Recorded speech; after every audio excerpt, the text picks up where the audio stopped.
നമസ്കാരം. ഞാൻ ഋഷികേശിലാണ്. പുറകില് ഗംഗ ഒഴുകുന്നത് നിങ്ങൾക്ക് കാണാം. ഇന്നത്തെ ഒരു വീഡിയോ ഇവിടെ വെച്ച് ചെയ്യണം എന്നുള്ളത് നിർബന്ധമുള്ള ഒരു കാര്യമായിരുന്നു. കാര്യം പ്രത്യേകിച്ച് എനിക്കൊരു പറയേണ്ട ഒരു കാര്യം, ഈ ഒരു സ്ഥലത്തേക്ക് എത്തിപ്പെടാൻ കുറെ പേര് ആഗ്രഹിക്കാറുണ്ട്, കുറെ പേര് തീരുമാനം എടുക്കാറുണ്ടെങ്കിലും വളരെ കുറച്ചു പേർക്ക് വരാൻ പറ്റാറുള്ളൂ. പ്രത്യേകിച്ച് ഈ ഒരു സമയത്തൊക്കെ, വളരെ ഇമ്പോർട്ടന്റ് ആയിട്ടുള്ള ഈ ഒരു സമയത്തൊക്കെ ഗംഗയിൽ വരിക എന്നുള്ളത് വലിയൊരു ഭാഗ്യം തന്നെയാണ്. നമ്മുടെ തീരുമാനങ്ങൾ എടുക്കുന്നതിന്റെ അത്യാവശ്യകതയെ പറ്റിയാണ് പ്രത്യേകിച്ച് ഇന്നത്തെ ഈ ഒരു സ്ഥലത്തും ഈ ഒരു ബാക്ക്ഗ്രൗണ്ടിൽ വെച്ച് എടുക്കാനുള്ള ഒരു തീരുമാനം. കാര്യം ഞാൻ കാണാറുണ്ട്, കുറെ പേര് ട്രീറ്റ്മെന്റ്, വന്ധ്യത ചികിത്സ തുടങ്ങുന്നു, കുറച്ച് കഴിഞ്ഞ് നിർത്തുന്നു, കുറച്ചധികം സമയം കഴിഞ്ഞ് അവരെ കാണുമ്പോഴോ അല്ലെങ്കിൽ വിളിക്കുമ്പോഴോ അവരെല്ലാം ട്രീറ്റ്മെന്റ് നിർത്തിയ ഒരവസ്ഥയിലാണ്.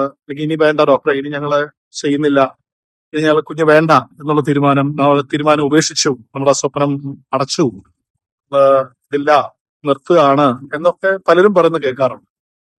കുറെ ആൾക്കാര് ട്രീറ്റ്മെന്റ് പാതി വഴി വെച്ച് നിർത്തുവോ അല്ലെങ്കിൽ ട്രീറ്റ്മെന്റ് എടുക്കാതെ താല്പര്യമൊന്നും ഇല്ലാതെ ഒരു മോട്ടിവേഷൻ, ഡിസിഷൻ, തീരുമാനം എടുക്കാതെ പോകുന്നു എന്നുള്ളതാണ് ഞാൻ പ്രത്യേകിച്ച് കാണുന്ന ഒരു കണ്ടീഷൻ. ജീവിതത്തിൽ നമ്മൾ തീരുമാനങ്ങൾ എടുക്കണം. തീരുമാനങ്ങൾ എടുക്കുന്നതിന്റെ അത്യാവശ്യകത ഉണ്ട്. ട്രീറ്റ്മെന്റ് നിർത്തിയ സ്ഥലത്ത് നിന്ന് ട്രീറ്റ്മെന്റ് കണ്ടിന്യൂ ചെയ്യാൻ പറ്റണം. കുഞ്ഞ് എന്നുള്ളൊരു സ്വപ്നം നിർത്താൻ പാടില്ല. അത് മുന്നോട്ട് പോവുക തന്നെ വേണം. കാര്യം അതിനകത്ത് ഞാൻ എപ്പോഴും പറയാനുള്ള സമയവും അതിനകത്തുള്ള ഒരു പെർട്ടിക്കുലർ ടൈം ആണ് ആ സ്വപ്നത്തിന് നമുക്ക് മാറ്റിവെക്കാൻ പറ്റുക. ബാക്കി മാറ്റിവെക്കാൻ പറ്റുന്ന പല കാര്യങ്ങളുണ്ടാവാം. അപ്പം ഗംഗയുടെ മുമ്പിൽ എടുക്കുന്ന ഈ കാര്യം, നമ്മുടെ ജീവിതത്തിൽ ഞാനൊരു തീരുമാനം എടുത്തിട്ടാണ് ഇവിടെ വന്നത്. അപ്പൊ അതുപോലെ തന്നെ കുഞ്ഞ് എന്ന് പറയുന്ന ആ സ്വപ്നം മാറ്റിവെക്കാൻ പാടില്ലാത്ത ഒരു തീരുമാനമാണ്.